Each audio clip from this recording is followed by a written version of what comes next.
好. Any questions before we begin? No? We're great.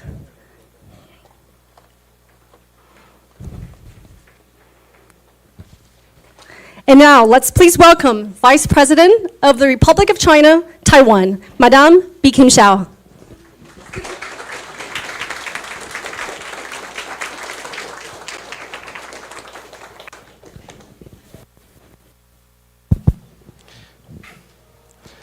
Madam Vice President, Deputy Minister Wu, Spokesperson Li, senior officials and club members, the Taiwan Foreign Correspondents Club is very pleased to be hosting Vice President Hsiao Bi-khim today.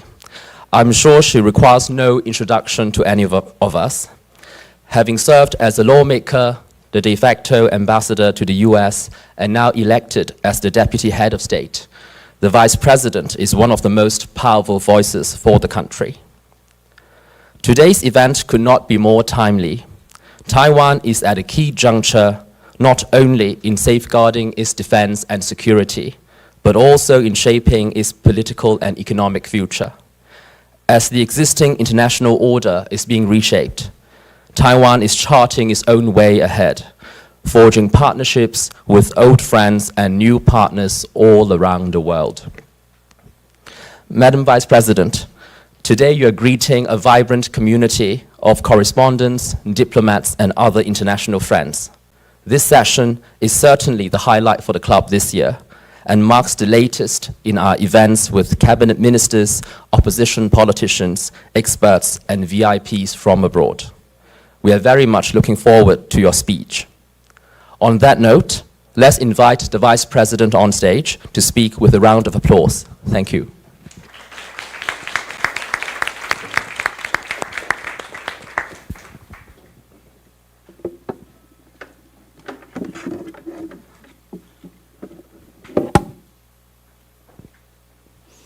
Good afternoon, and thank you, TFCC, for this invitation to have a conversation today. I understand it's a series of many conversations and discussions that you have in enhancing your understanding of the views and perspectives of Taiwanese society. And as I was coming up in the elevator, I remarked to Thompson how, over a decade ago, during my previous engagements with TFCC, there were like just about a dozen foreign journalists in Taiwan, and how TFCC has really grown over the years. And I think this is a reflection, of course, in international interests in Taiwan, but also it's good for us in the sense that you can have a first-hand perspective from the Taiwan viewpoint.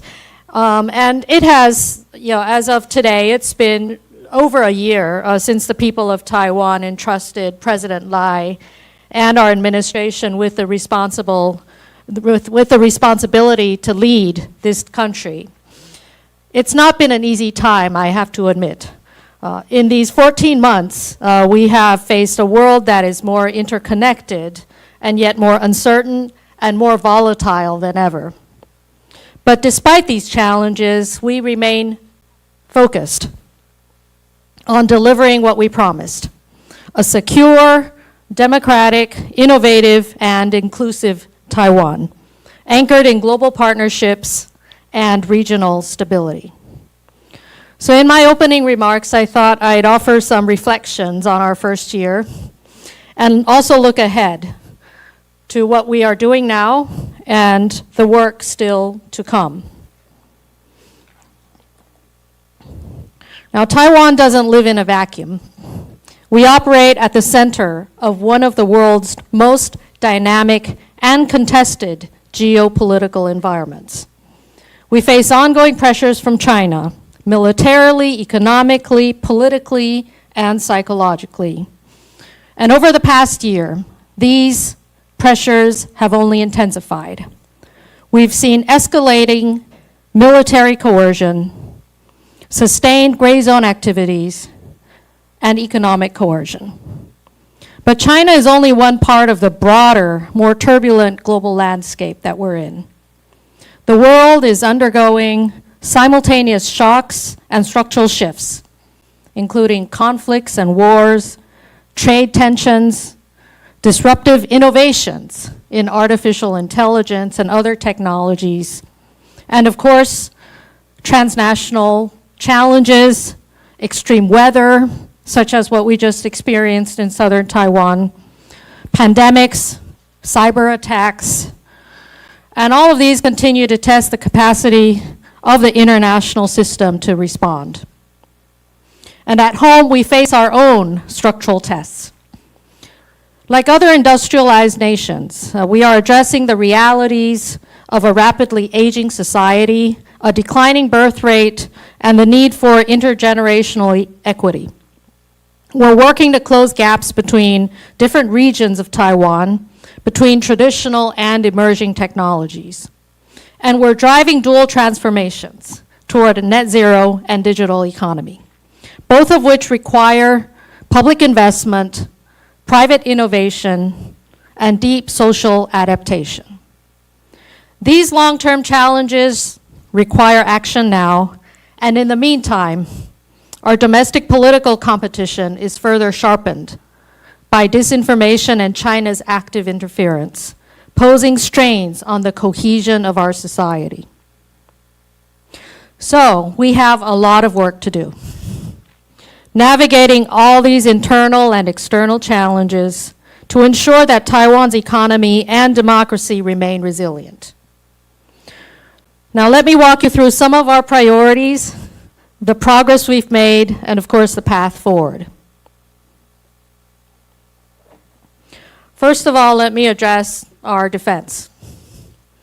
Over the past 2 weeks, you've witnessed the Hanguang 41st exercises, which coincided with the urban resilient drills. You may have noticed that we have undertaken efforts to reform and integrate in our national defense strategy, one rooted in both military modernization and the resilience of our society at large. Our military reforms are focused on building a force that is capable, credible, and responsive to the specific threats that we face. That means investing not only in hardware, but in doctrine, readiness, training, and human capabilities. We have increased our defense budget to historic levels with a focus on asymmetric capabilities, joint operations, force integration, modernizing our reserve forces, extending military conscription, and improved training, investments in our domestic defense industry as well. But modern security threats do not stop at the battlefield. Taiwan is facing a multi-domain challenge that includes cyber attacks, disinformation, supply chain disruption, and economic coercion. And that's why the President's administration, President Lai's administration, is also building a whole of society resilience architecture.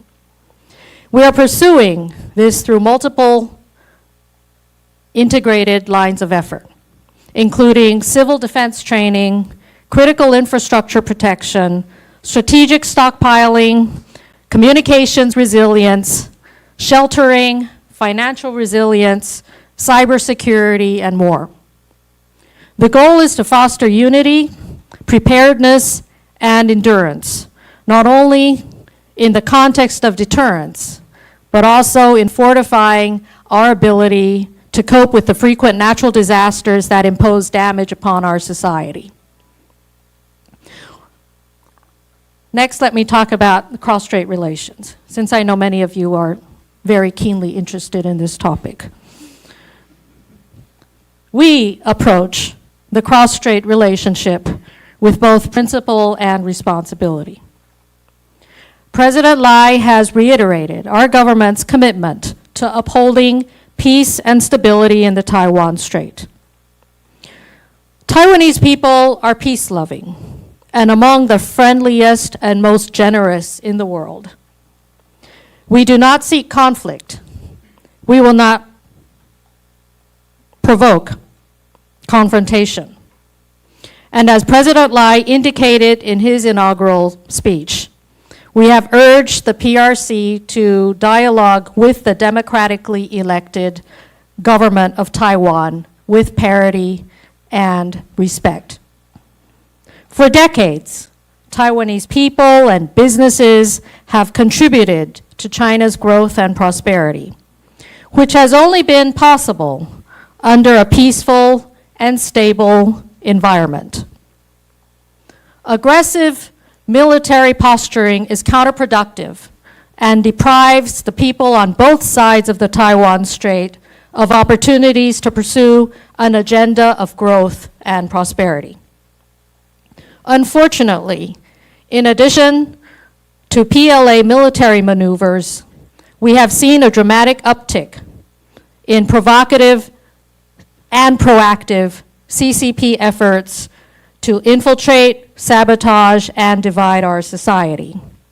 And that is why President Lai, to protect our democracy and social cohesion, has outlined 17 lines of effort in response to the CCP's deployment of hybrid tools to weaken us and disrupt the status quo.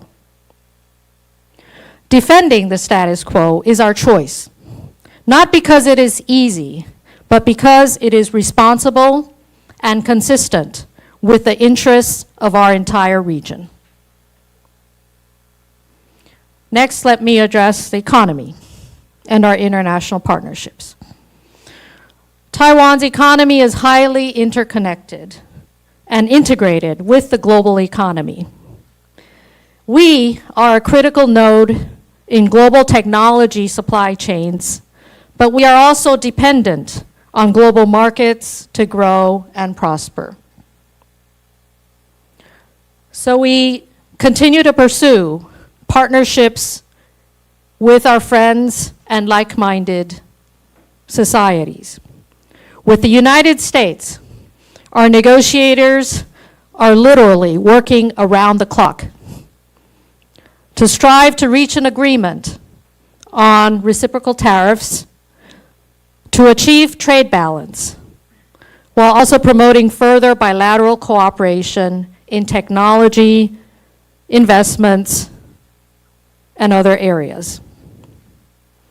With Europe and like-minded democracies, we've expanded cooperation on trade, green technology, semiconductor supply chains, satellite and space, among other areas. Recent agreements with the UK and Canada also serve as a foundation to promote further trade and cooperation. Across the Indo-Pacific, we continue our new southbound policy to foster investment, academic exchange, and regional integration.